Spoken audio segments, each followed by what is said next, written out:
തങ്ങൾ ഒരിക്കൽ മരുഭൂമിയിലൂടെ അള്ളാഹുവിന്റെ പ്രവാചകനും അബൂബക്കർ തങ്ങളും ഇങ്ങനെ നടന്നു പോകുമ്പോ ഒരു നിലവിളി കേൾക്കുകയാ.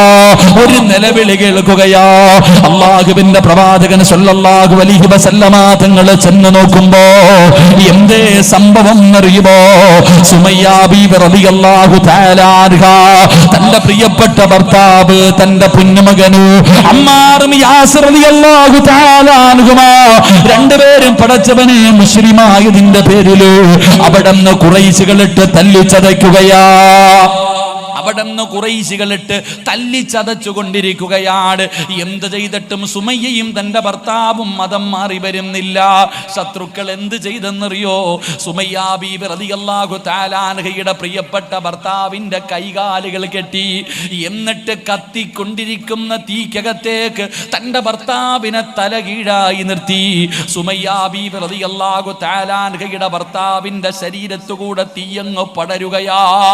പച്ചയിറച്ചി നിന്ന് കത്തുകയാണ്. സുബ്ഹാനല്ലാഹ്. സുമയ്യ ബീവി റളിയല്ലാഹു തആല അൻഹയ്ക്ക് താങ്ങാൻ കഴിയുന്നില്ല.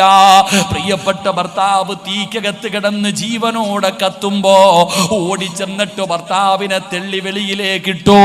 മണലുവാരിയിട്ട് തന്റെ ഭർത്താവിന്റെ മുകളിലിടുകയാ. അവസാനം പടച്ചവനെ സുമയ്യ ബീവി റളിയല്ലാഹു തആല അൻഹയുടെ പ്രിയപ്പെട്ട ഭർത്താവ് ശരീരം മുഴുവനും കത്തിക്കരിഞ്ഞിട്ട് പച്ച ഇറച്ചി കരിഞ്ഞ മണമടിക്കുകയാണ്. മരണത്തോട് മല്ലടിച്ചു കൊണ്ടിരിക്കുമ്പോ സുമയ്യ ബീവി റളിയല്ലാഹു തആല അൻഹ പറഞ്ഞു കൊടുക്കുകയാണ് ഭർത്താവിനോട്, ഇവന്മാര് നമ്മളെ കൊന്നാലും അല്ലാഹനെ കൈവിടല്ലേ, അല്ലാഹനെ കൈവിടരുത്. ഇവന്മാര് കൊന്നാലും അല്ലാഹനെ കൈവിടരുത്.